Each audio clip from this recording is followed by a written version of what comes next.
Friends, एक बार फिर से स्वागत है आप सब लोगों का मेरे YouTube चैनल में। आज हम लोग पढ़ने वाले हैं 6th क्लास का साइंस का चैप्टर नंबर 2।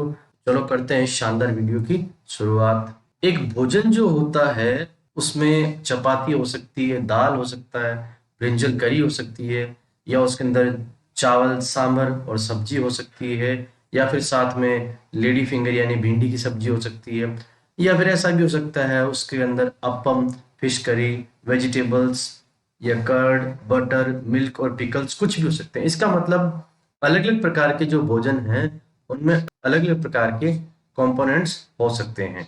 कई बार ऐसा भी होता है कि हमारे भोजन में ये सारी चीजें नहीं होती है, क्योंकि हमेशा ये सारी चीजें हम लोग नहीं खा पाते हैं। जैसे हम लोग यात्रा कर रहे हैं तो हो सकता है हमें रास्ते में खाना पड़े, तो ये सारी चीजें हमें मिले या नहीं मिले। अब पढ़ेंगे what do different food items contain. अलग अलग प्रकार के जो ये फूड आइटम्स हैं उनमें क्या होता है। जैसा कि आपको पिछले चैप्टर में बताया गया था कि कोई भी फूड आइटम होता है उसको बनाने के लिए एक या एक से ज्यादा इंग्रेडिएंट्स की आवश्यकता होती है, जो कि हमें प्लांट्स या एनिमल से मिलते हैं। और यही सारे जो तत्व हैं ये सारे मिलके हमारी बॉडी को एनर्जी प्रदान करते हैं। इसलिए इन सारे कंपोनेंट्स को हम लोग न्यूट्रिएंट्स कहते हैं। वास्तव में न्यूट्रिएंट एक ऐसा सब्सटेंस है जो ऑर्गेनिज्म के द्वारा यूज किया जाता है सर्वाइवल के लिए, अपनी ग्रोथ के लिए और रिप्रोडक्शन के लिए। अगर उन्हें न्यूट्रिएंट्स नहीं मिलेंगे तो ये तीनों काम वो नहीं कर पाएंगे। चाहे मैं एनिमल्स की बात करूं या प्लांट्स की बात करूं या ह्यूमंस की बात करूं, सबके लिए अपनी डाइट में न्यूट्रिएंट का होना बहुत ज्यादा आवश्यक होता है। हम जो भी खाना खाते हैं क्या उसमें सारे न्यूट्रिएंट्स होते हैं?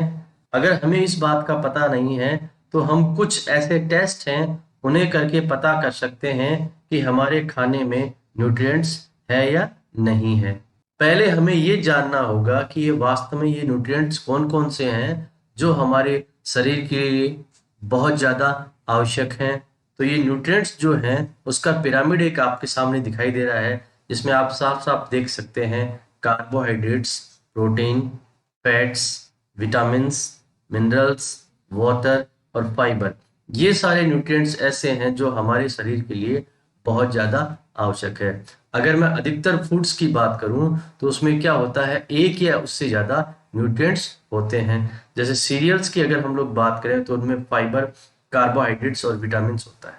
चलो हम भोजन में कैसे पता करें कि हमारे भोजन में स्टार्च है या नहीं, उसके लिए एक टेस्ट लेते हैं। आपको क्या करना है, थोड़ी सी मात्रा में भोजन लेना है या कच्चा भोजन का पदार्थ लेना है, उस पे 2-3 ड्रॉप्स डाइल्यूट आयोडीन सॉल्यूशन की आप डालेंगे और उसके बाद में आप देखेंगे कि हमारा जो फूड आइटम है उसका कलर बदल रहा है या नहीं। अगर इसका कलर थोड़ा सा ब्लू और ब्लैक हो रहा है तो इसका मतलब ये है कि हमारे भोजन के अंदर स्टार्च मौजूद है। प्रोटीन को हम लोग किस तरह से पता करेंगे? प्रोटीन का टेस्ट हम हमारे सामने कर सकते हैं। हमें क्या करना होगा, उसी प्रकार से थोड़ा सा फूड आइटम लेना होगा।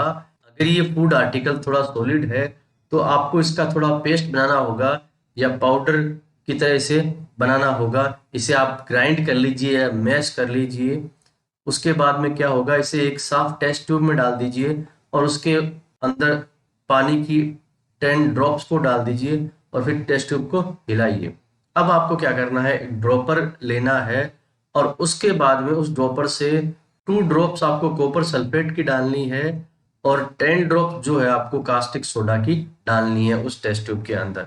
फिर उसे अच्छी तरह से हिलाइए और थोड़ा इंतजार करिए। आप क्या देखते हैं कि टेस्ट ट्यूब के अंदर जो फूड आर्टिकल है उसका कलर क्या वॉयलेट हो रहा है?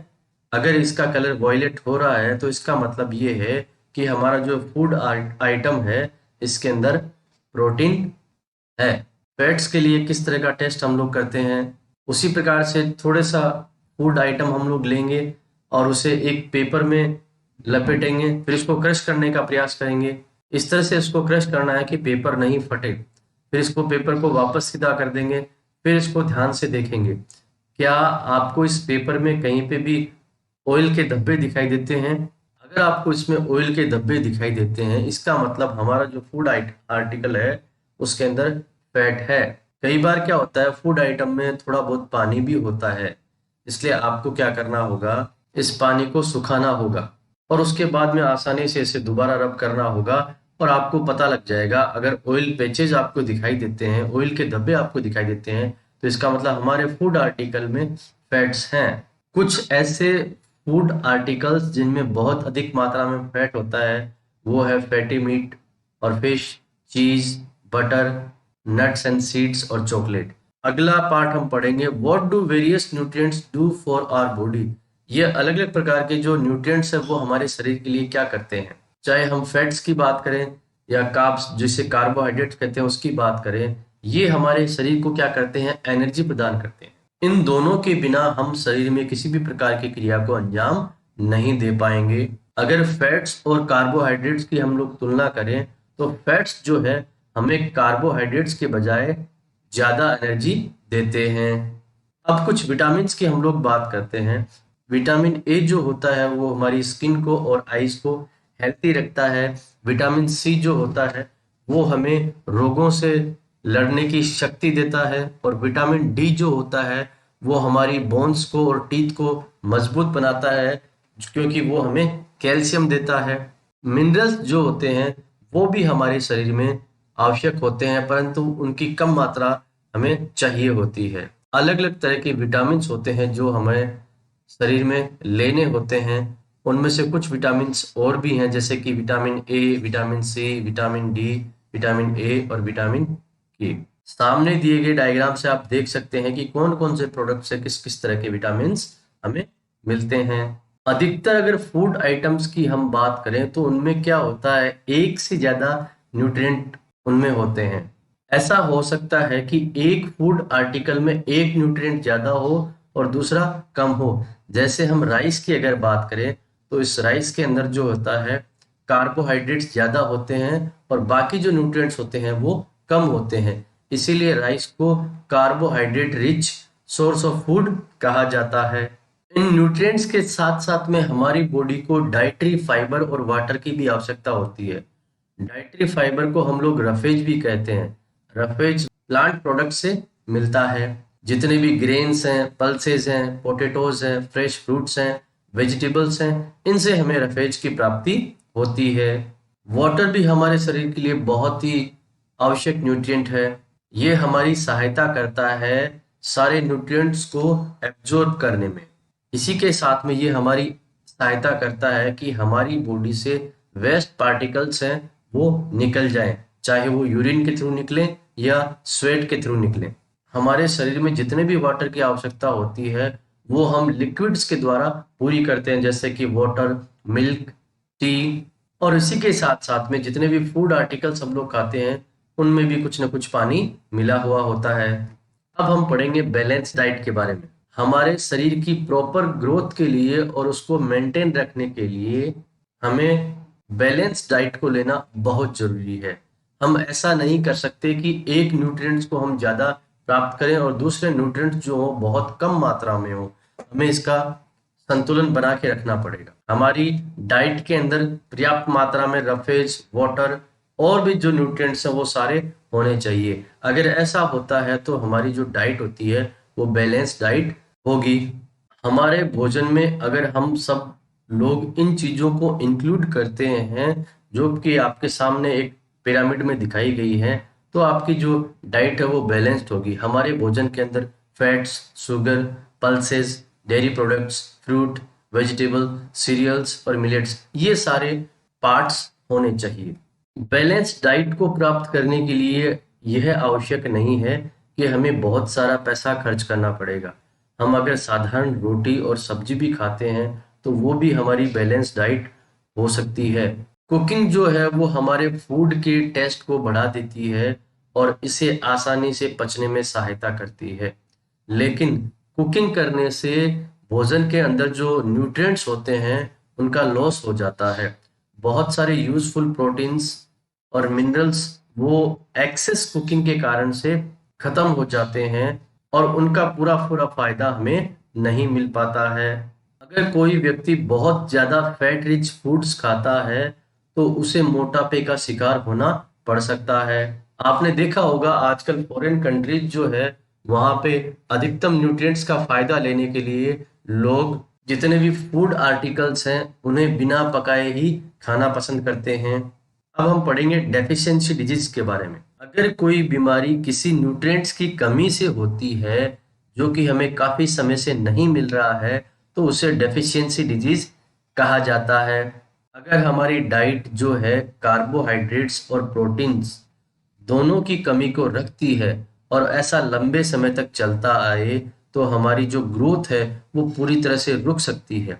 इस तरह का जो व्यक्ति है बहुत दुबला पतला हो सकता है और बहुत कमजोर हो सकता है, और अगर ऐसा लंबा चलते रहे तो वो व्यक्ति चलने फिरने में भी असमर्थ हो सकता है। यहाँ पे आपके सामने एक टेबल दिखाई दी गई है जिसमें किस किस विटामिन और मिनरल की कमी से कौन सी प्रकार की डिजीज होती है और उसके क्या सिम्टम होते हैं। विटामिन ए की कमी होती है तो हमारी आईसाइट कमजोर हो सकती है और इसके सिम्टम्स है आंखों को कम दिखाई देना। विटामिन बी 1 की कमी से बेरी होता है और इसके कारण से हमारी मसल्स जो है वो बहुत कमजोर हो जाती है। विटामिन सी की कमी से स्कर्वी होता है और इसके कारण से हमारे मसलों में खून आने लगता है। विटामिन डी की कमी से रिकेट्स होता है, इससे हमारे बॉडी में जितने भी बोन्स हैं और जॉइंट्स हैं वो काफी कमजोर हो जाते हैं। और कैल्शियम की कमी से हमारे दांत और जो हड्डियां हैं वो धीरे धीरे कमजोर होने लगते हैं और वो सड़ने या गलने लगते हैं। आयोडीन की कमी से हमारे गोइटर हो सकता है और इसमें हमारी गर्दन के नीचे बहुत बड़ा हिस्सा फूल जाता है। और आयरन की कमी से हमें एनीमिया हो सकता है जिसके कारण से हमारे शरीर में बहुत अधिक कमजोरी आ जाती है। अब हम कुछ पॉइंट्स में हमारे चैप्टर को समराइज करेंगे। तो हमने इस चैप्टर में पढ़ा है कि हमारे भोजन में जो मुख्य न्यूट्रिएंट्स होते हैं उनमें कार्बोहाइड्रेट्स, प्रोटीन्स, फैट्स, विटामिन्स और मिनरल्स होते हैं, और इसी के साथ साथ में हमारे भोजन में डाइटरी फाइबर्स और वाटर भी होना चाहिए। कार्बोहाइड्रेट्स और फैट्स हैं वो हमारे शरीर को जो एनर्जी की आवश्यकता होती है उसको पूरा करते हैं। प्रोटीन्स और मिनरल्स की हमारे शरीर को ग्रोथ और मेंटेनेंस के लिए आवश्यकता होती है।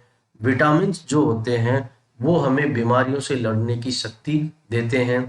बैलेंस डाइट जो होती है वो हमारे शरीर को आवश्यक न्यूट्रिएंट्स प्रदान करती है सही मात्रा में, ताकि हमारा शरीर बिल्कुल सही रहे।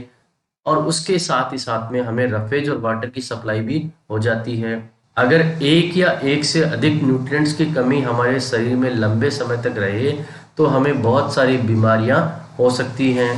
दोस्तों, अगर ये वीडियो आपको अच्छा लगा हो तो इसे लाइक, शेयर और सब्सक्राइब करना न भूलें।